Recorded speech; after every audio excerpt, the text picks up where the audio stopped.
Chapitre 9.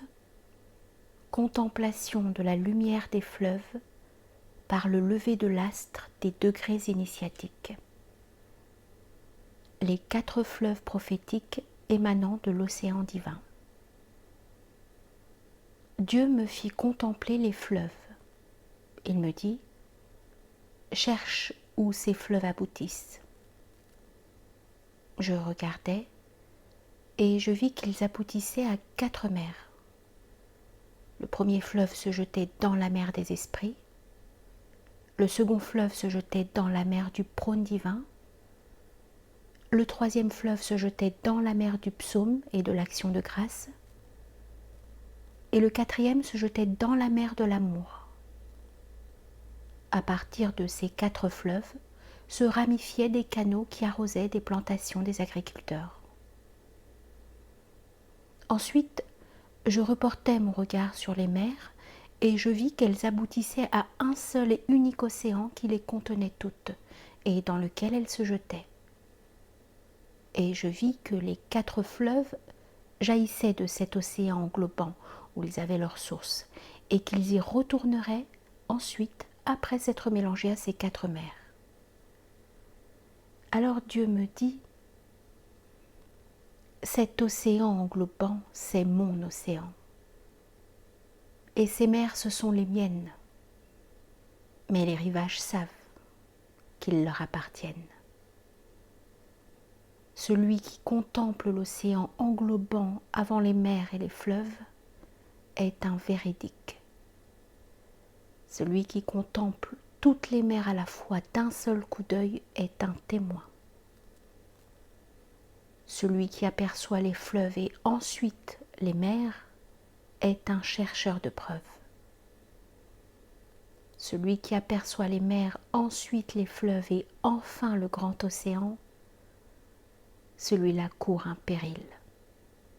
Néanmoins, il sera sauvé quand même.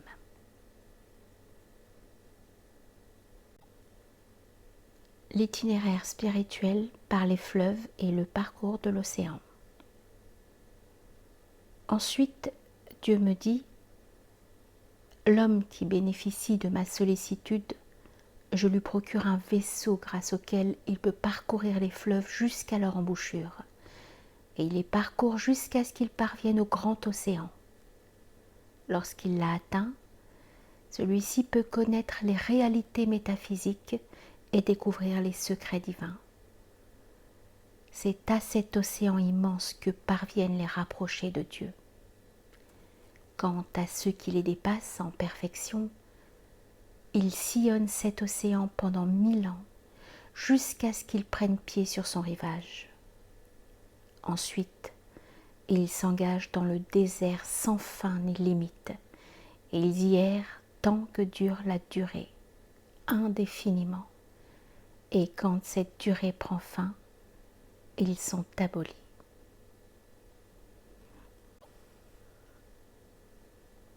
La visite des demeures divines et la vision des sorts de leurs occupants.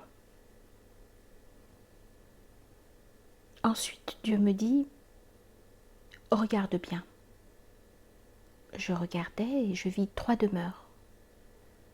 Il m'ouvrit la première demeure à l'intérieur de laquelle j'aperçus des trésors ou des coffres ouverts.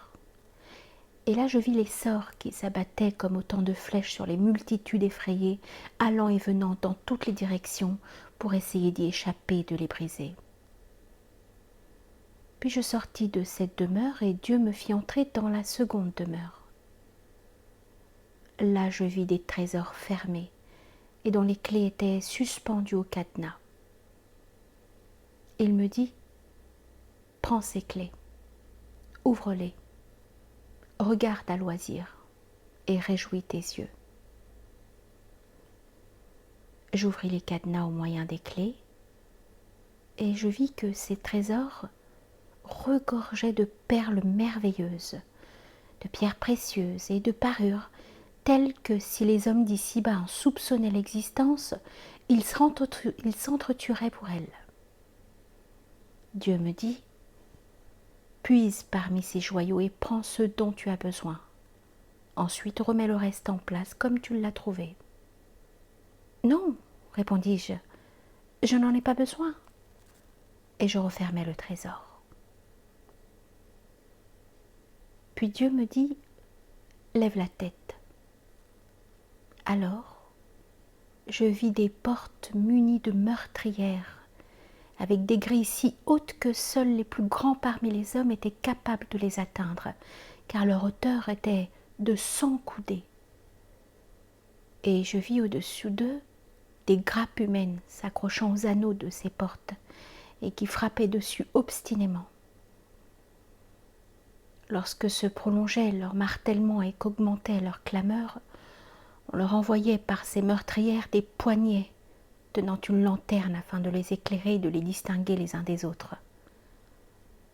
Les geôliers s'amusaient d'eux, tandis que ces malheureux tentaient d'échapper aux bêtes fauves qui les assaillaient, et que des serpents s'introduisaient furtivement dans leurs cellules, leur procurant enfin le repos définitif de tous les maux et tourments qu'ils redoutaient au fond des ténèbres.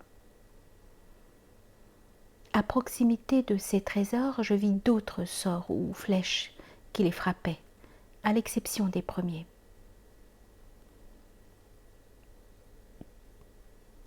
La quête des clés ouvrant les trésors de l'essence. Ensuite, Dieu me fit sortir et me conduisit vers la 3e demeure où il me fit pénétrer. Arrivé là, je vis des trésors cadenassés et dépourvus de clés. « Où sont les clés de ces coffres ?» lui demandai-je. Il me répondit, « Je les ai jetées au fond de l'océan englobant. » Puis il fabriqua à mon intention un vaisseau avec lequel je parcourus le grand océan pendant 6 millénaires. Lorsque ce fut enfin le temps du 7e millénaire, Dieu me dit, « Enlève tes vêtements, car tu te trouves au beau milieu de l'océan. Maintenant, plonge pour t'emparer de ces clés, car c'est là qu'elles se trouvent, en dépôt, placées dans un livre évident. »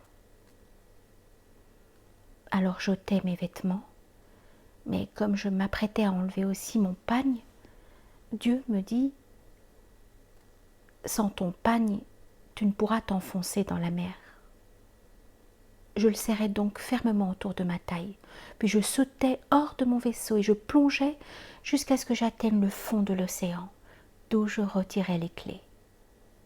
Lorsque je revins à la surface, voici qu'un feu jaillit des clés qui incendia le vaisseau.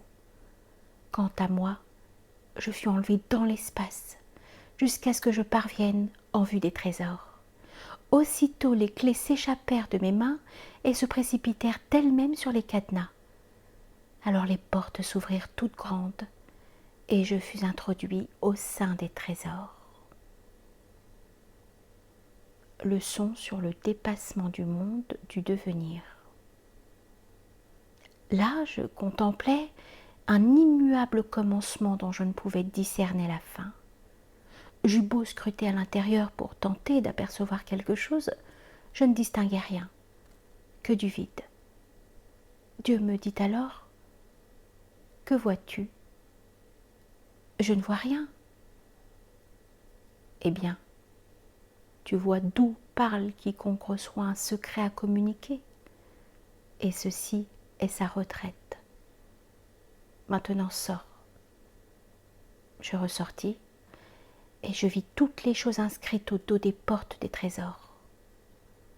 Puis je regardai à proximité des trésors, et je n'aperçus plus de sort excepté un petit nombre. Alors Dieu me dit, « Tout ce que tu as contemplé jusque-là n'est encore que du devenir, et tout devenir est défectueux. Va plus avant et progresse jusqu'à ce que tu ne vois plus de devenir. »